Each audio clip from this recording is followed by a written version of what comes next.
Assalamualaikum warahmatullahi wabarakatuh. Saudaraku yang dicintai Allah, alhamdulillah kali ini kita dapat bertemu dalam suasana penuh dengan kenikmatan Allah. Kita diberi kesehatan, kita juga diberi kesempatan untuk saling bertemu, saling menyapa lewat media ini. Rasulullah pernah mengingatkan, nikmatani maghbunun bihima kasirum minan nas, as-sihah wal faroh. Ada dua kenikmatan yang kebanyakan manusia melupakannya. Yang pertama yaitu kesehatan, yang kedua yaitu kesempatan. Kali ini kita diberikan dua kenikmatan itu, yaitu kesehatan dan kesempatan. Marilah kita maksimalkan manfaatnya kedua kenikmatan tersebut, yaitu kita saling mengingatkan dalam kebenaran dan dalam kebaikan.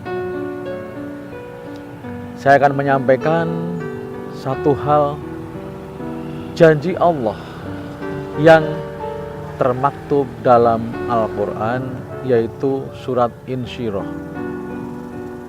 Allah berfirman, A'udzubillahi minasyaitonirrajim, fa inna ma'al usri yusra, inna ma'al usri yusra. Maka sesungguhnya beserta kesulitan itu ada kemudahan. Sesungguhnya beserta kesulitan itu ada kemudahan. Pemirsa yang dirahmati Allah, dalam surat ini ada dua kata yang berlawanan maknanya, yaitu yang pertama adalah usri, yang kedua yusra. Ya usri, Allah menggunakan alif lam di depannya, sedangkan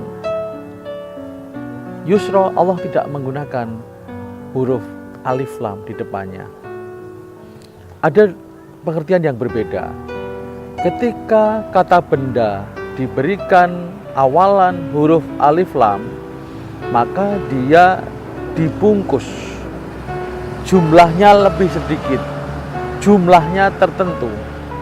Sedangkan kalau tidak diawali dengan alif lam, artinya jumlahnya banyak, tidak tertentu, berserakan di mana-mana. Maka ketika kata-kata usri ditambah alif lam, al-usri, makanya kesulitan dalam jumlah tertentu. Sedangkan kemudahan tidak dibungkus dengan alif lam, artinya jumlahnya lebih banyak, berserakan di mana-mana.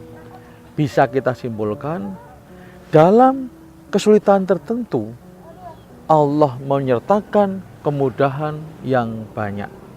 Atau bisa kita balik, banyak kemudahan yang disediakan oleh Allah dalam kesulitan tertentu.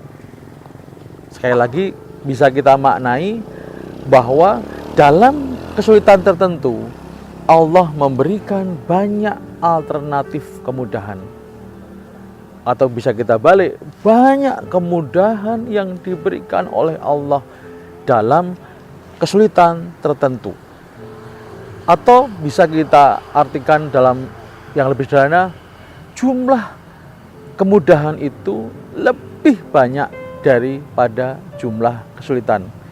Ini yang harus kita masukkan dalam pikiran kita, dalam hati kita.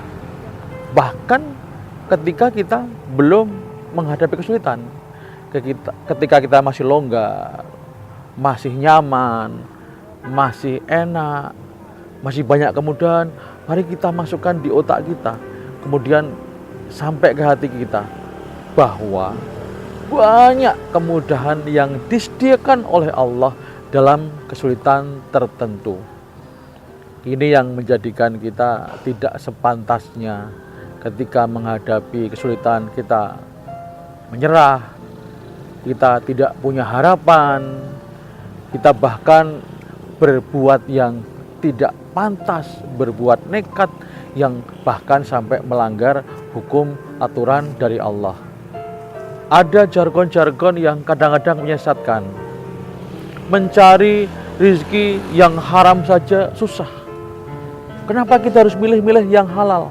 Ini sangat menyesatkan. Sehingga ketika kita mengalami kesulitan ekonomi, kita dengan alasan kepepet, kita membenarkan mencari rezeki yang haram.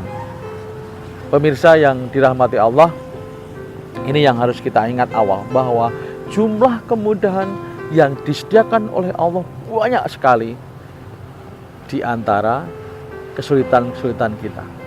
Ini yang harus menjadi semangat dalam diri kita dalam menghadapi kesulitan hidup apapun. Namun Allah memberikan dua syarat. Ketika kita menghadapi kesulitan, Allah akan menyediakan banyak kemudahan dengan syarat yang pertama apa? Fa'idha faroghta fansab.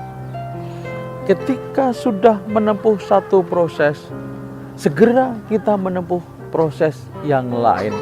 Artinya manusia dalam kehidupannya tidak boleh mandek, tidak boleh menyerah, tidak boleh putus asa. Teman-teman kita yang muda, anak-anak kita mengatakan harus move on. Ini bisa kita artikan di dalam dua pengertian. Ketika kita berusaha, ketika kita berikhtiar, kemudian kita mengalami kegagalan, coba kita cari alternatif ikhtiar yang lain. Satu ikhtiar gagal, kita coba ikhtiar yang lain. Ini artinya satu episode kehidupan kita harus ikuti dengan episode yang lain dan jangan mandek. Ini yang pertama. Kalau kita gagal satu ikhtiar, coba kita cari ikhtiar yang lain. Jangan mandek. Ini ketika kita gagal. Sering orang juga melepaskan semangat. Gagal terus, kapan berhasilnya? Ingat, ketika kita sungguh-sungguh, pasti Allah akan berikan jalan.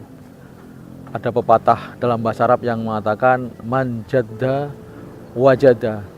Barang siapa yang bersungguh-sungguh, maka Allah pasti akan memberikan, akan menyampaikan apa yang dia inginkan, apa yang dia upayakan. Kalau dalam surat Al-Ankabut ayat terakhir, Allah berfirman, walladzina jahadu fina lanahdiyannahum subulana. Barang siapa yang bersungguh-sungguh di jalanku, Allah, pasti akan aku tunjukkan. Jadi tidak ada kata-kata berulang kali usaha atau gagal juga. Nah, ini tidak.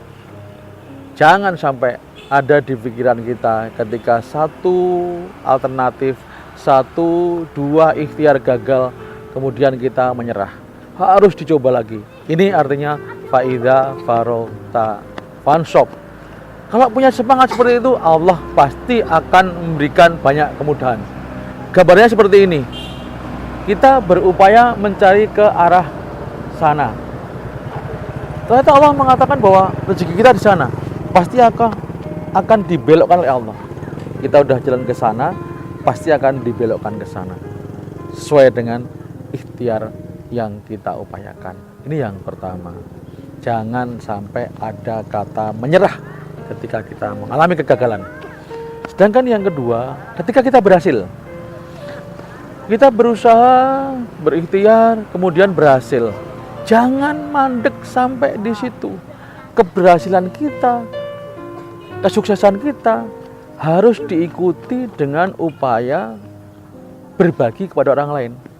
Keberhasilan kita, kesuksesan kita itu bermanfaat juga untuk lingkungan sekitar kita.